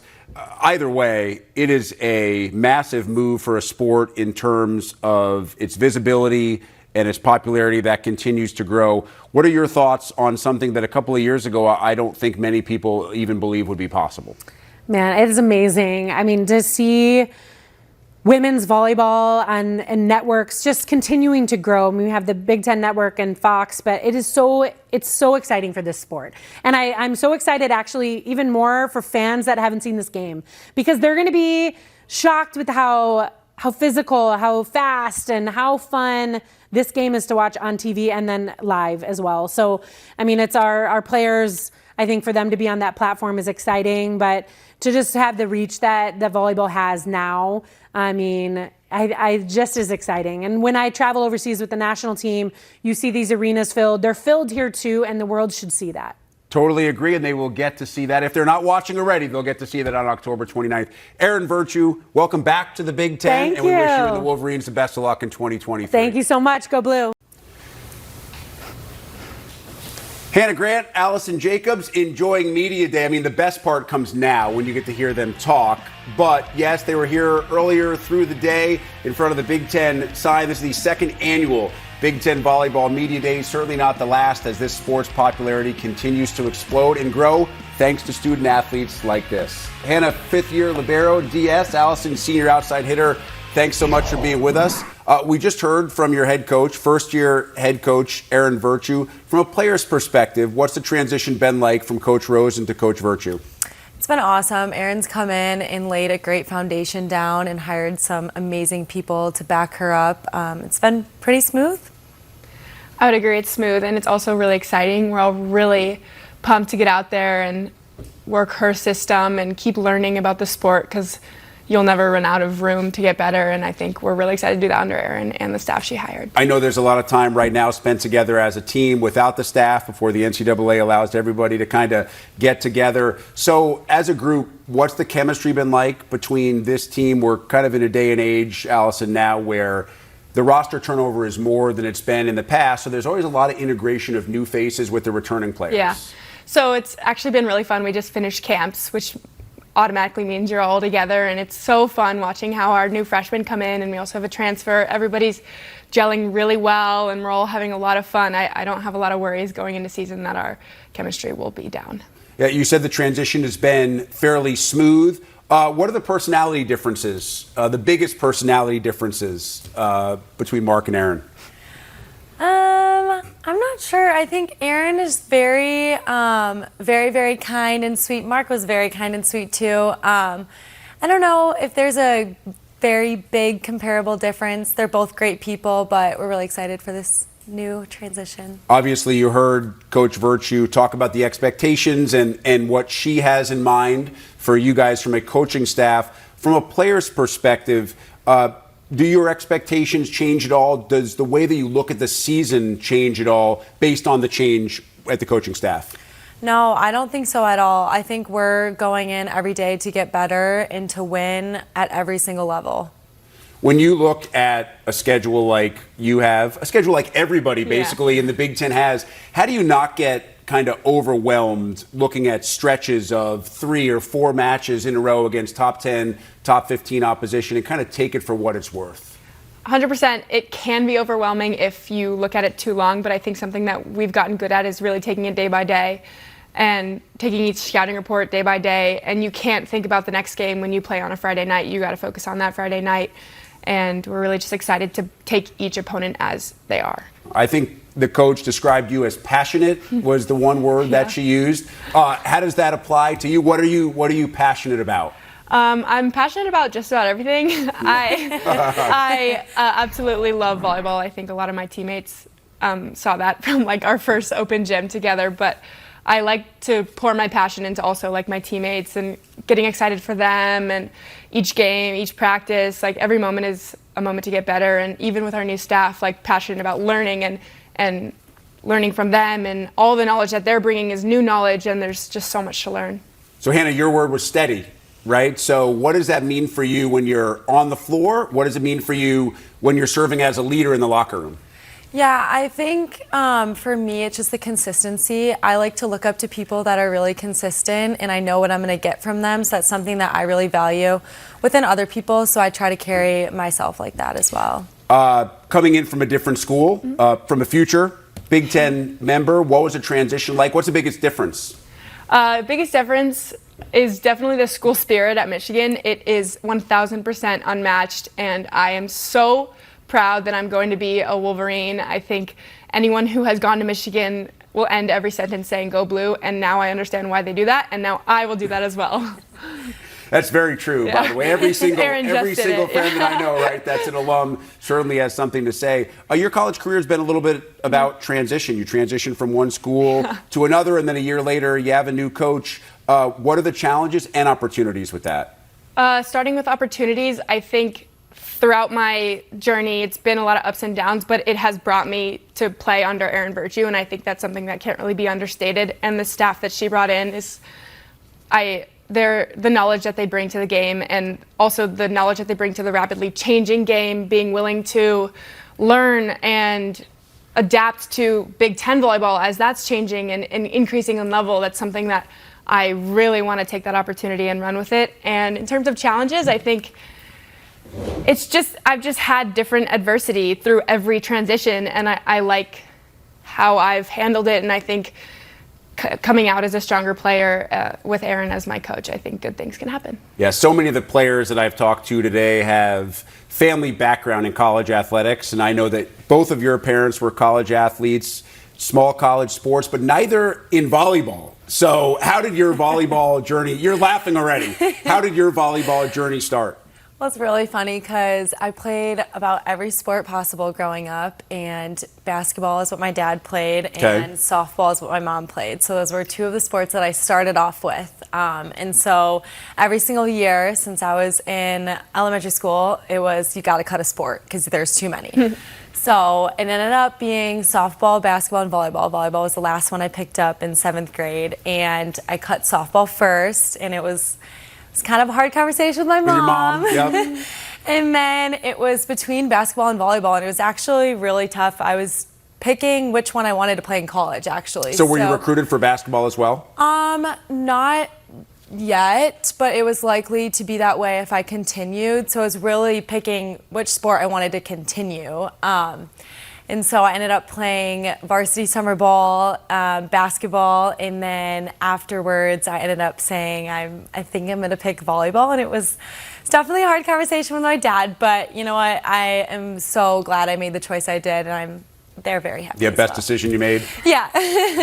All right, let's finish with the same topic that I finished with your coach regarding that October 29th match against Ohio State. It's going to be on an NFL Sunday. It's going to be a Fox national broadcast. As one of the players, Allison, who's going to be involved in that match, what does that mean, not just for you, but for the sport of women's college volleyball and truly for the visibility and importance of women's sports in general? 100%. I'm a huge advocate for women's sports and just getting it on a screen so people can watch, because a lot of the times people don't know about women's sports, or they don't even say that they like to watch it, but I just think that's because it's harder to watch. It's out there less. So now our games and so many other people's games are going to be available for little girls and little boys to watch, and then we can be role models because we both have role models of people that we watch. So it's just cool that the visibility is increasing because it means more people will play the sport, and it's one of the best sports in the world. So we want as many people to play as possible. Now, I mean, that match is always important against Ohio State. I'm assuming this only makes it that much more important. Exactly. Not only is it an amazing opportunity, but it's an amazing rivalry. It's going to be an amazing game. One that I love to play in. I love to watch every other sport rivalry game. So it's going to be one that you want to watch. Hannah Grant, Allison Jacobs, we really appreciate your time. Have a great year for Michigan volleyball. Thank you so much. As we get set to wrap up day one of Big Ten Volleyball Media Days, Indiana is in the house. 9 conference wins last season for Steve Aird and the Hoosiers, the most since 2010. Even better news, 12 players, 6 starters from that squad returning 98.5% of all kills and nearly 97% of blocks. A good year and plenty to build on for the Hoosiers in 2023. And we welcome in Steve Aird, Steve, welcome. Thanks, man. How you Big doing? Ten Volleyball Media Days. It was a terrific year for you guys, a 5-win conference improvement from the year before. That was the largest improvement of any team in this league. How did it happen? And maybe more importantly, how do you keep that rolling? Well, full credit to the kids. I mean, they worked hard. They put in the time. I love the group that we have. They've really done a heck of a job of transforming the culture and getting to the point of playing at a really high level. I have too much respect for the conference and the people in the conference to say, hey, we won X last year, we're going to win Y this year. It doesn't work that way. But they put in the work. They're strong. I think they're tough. They're competitive. And we're going to worry about the first match and then the next match. And, it's coach speak, but it's the truth. Typically, the last thing that comes as you're trying to get a program to where you want it to be is being able to win away from your home gym. Mm-hmm. But last year, you posted 2 wins on the road against top 25 programs. It was the first time the program had ever done that. How does that kind of build that belief that no matter where you go or who you're playing, you have a chance to win? Yeah, I think that was one of the biggest things that changed last year. I've been telling this group, I think they're talented. They're doing the right stuff, keep pounding the rock, and it's going to crack. Having some good wins on the road got to the point where they're like, okay, maybe coach is telling us the truth. Maybe we do have a little bit of swag in our game, and we can get to the next level. So it's building on that. It's doing the right things. It's coming early, staying late, having good habits, eating film, being good teammates, being good human beings. I think you keep doing that, and good things happen. As a coach, what do you need to see, whether it is in terms of practice habits, whether it's in the way they mentally approach practice, from a team that kind of lets you know that a specific group is ready to take the next step or maybe even contend? Yeah, I think that's the next big jump, right? I've been lucky. My years at Penn State, we had some pretty good teams, and we were able to win and kind of find a way to win the whole thing. I think you can't go from being not that good to Final Four good quickly. I tell people all the time, it's more baking than microwaving. We've got to just stay with it and stay the course. I think getting old helps. You've got to get more mature. You've got to get players who have been through the gauntlet and played at a high level. And the other thing that they'll know, and I'll tell them from day one, is that we're at a point now, I don't think anyone in the conference just thinks they'll steamroll us and take us out back to the woodshed. I think we're going to be a team that gets people's attention. We serve the ball awfully well. We're physical enough to play. And now it's about, can we keep getting better and worrying about what we do? And hopefully that'll translate. Anybody that spends any time in the kitchen knows it always tastes better out of the oven than the microwave, right? Trust me. Yeah, got it. What did your time at Penn State kind of do for you as a head coach in terms of understanding what exactly it does take, but also in terms of managing expectations? Well, I learned from the best, and Russ Rose, he's missed every day in the conference and certainly at this event. I think he just modeled how to be a professional, how hard to work, how to scout, how to take things seriously, how to put in the work and try to tell people, listen, you've got to go hard all the time. You've got to play hard all the time. I try to teach the kids that every day. We can never have a day where we kind of take the foot off the pedal. We've got to play at a really high level. The practice environment and the depth of the program is the next big thing, where we've got players all over the place where if they're not playing well, we've got people behind them now that I think can contribute. It's going to make the practice environment great.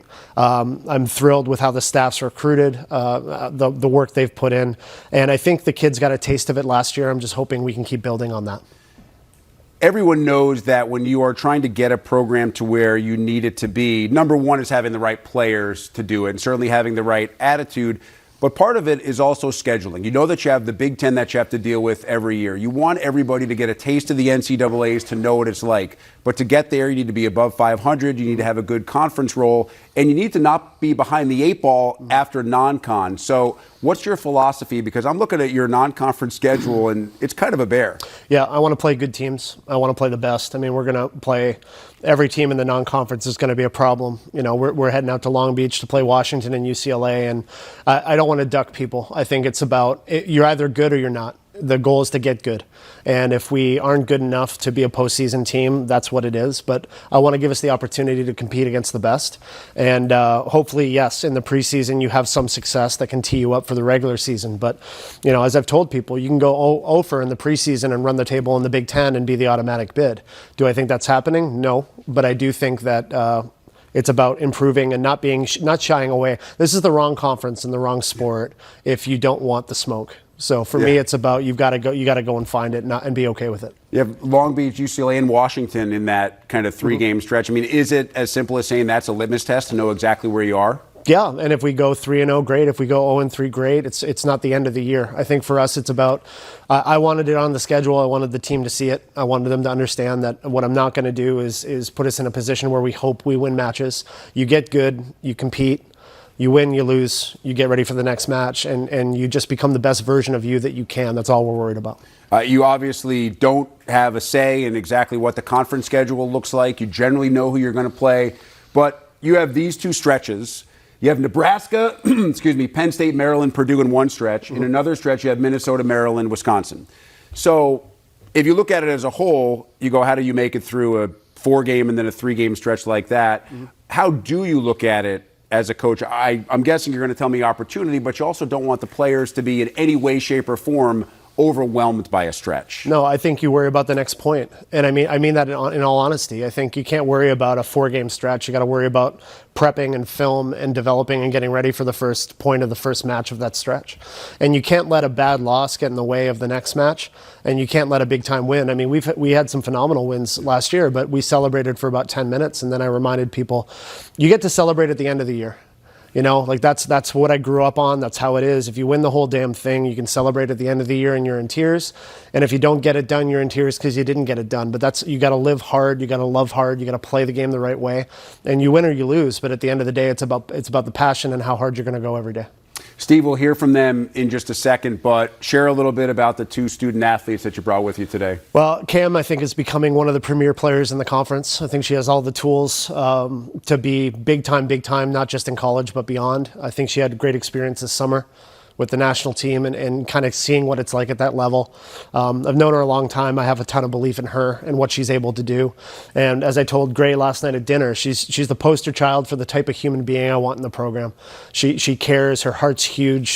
She competes at the highest level all the time. I never have to remind her to go hard. Multi-talented, could do damn near anything with her life, but chose IU, and I'm forever grateful for it. I'll talk with her about it more, but I look through her bio. She appears to be like the most interesting woman in the world. She's got that in her bag, yeah. She can do a lot of things at a high level.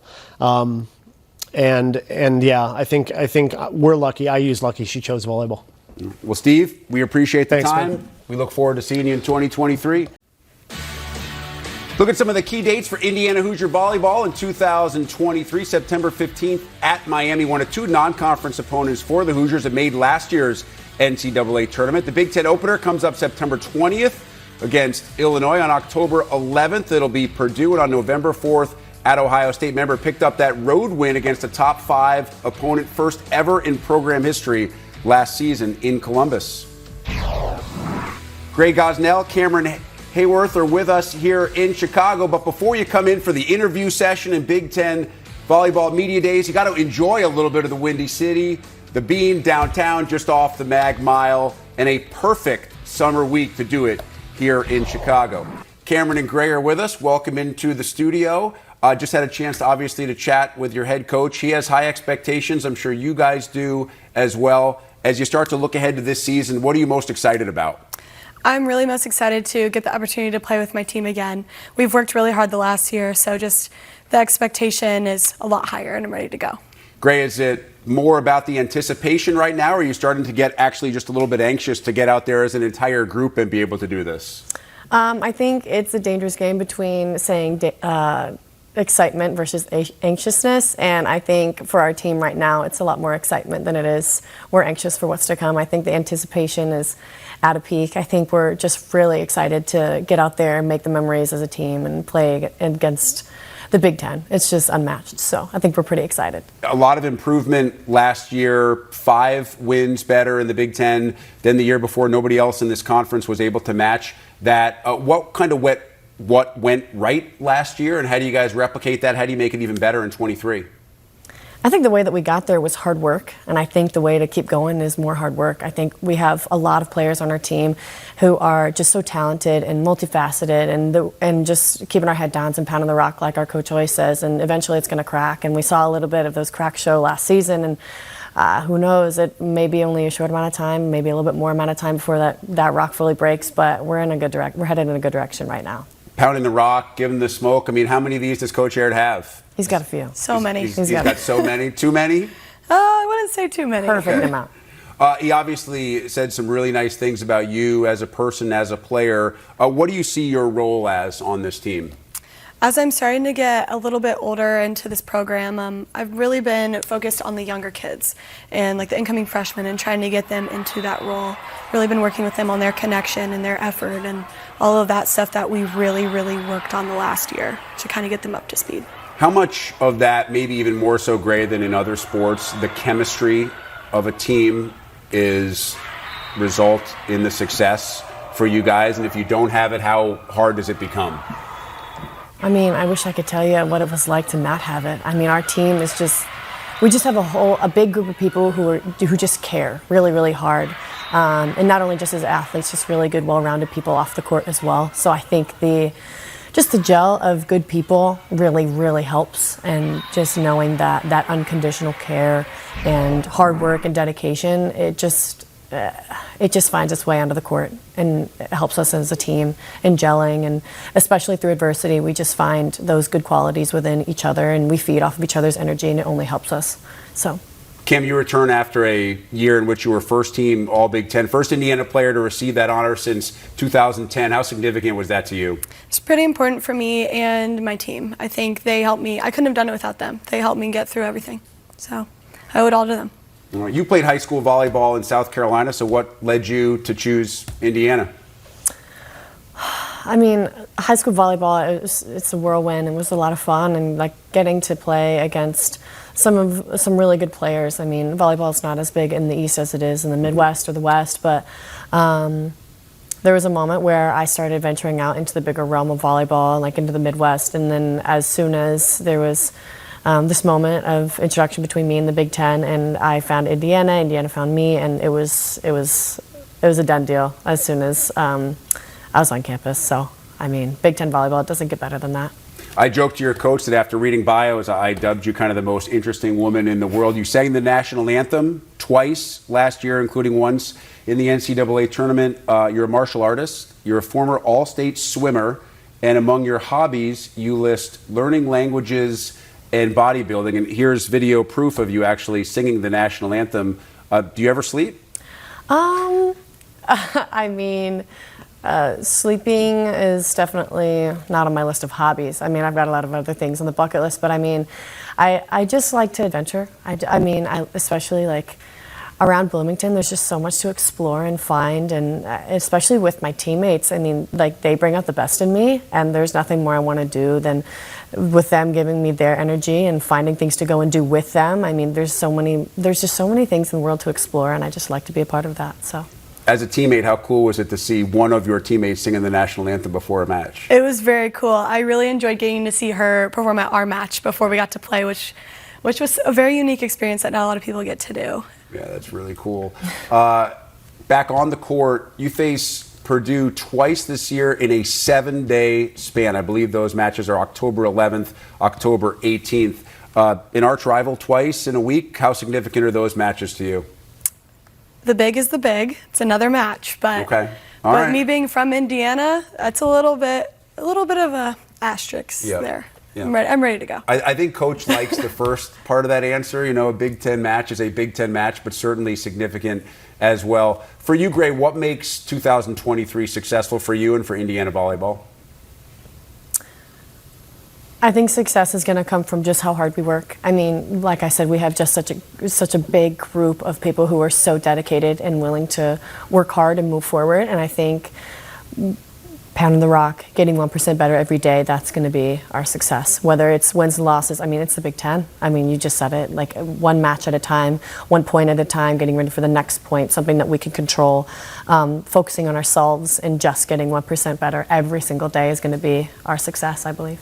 All right, Cam, let's finish with this. How close do you feel like this team is to reaching its potential? I think we're there. We've put in the work over the summer, over the spring. I think this year is going to be very eye-opening for a lot of people. Camryn, Haworth, Gray Gosnell, we appreciate your time.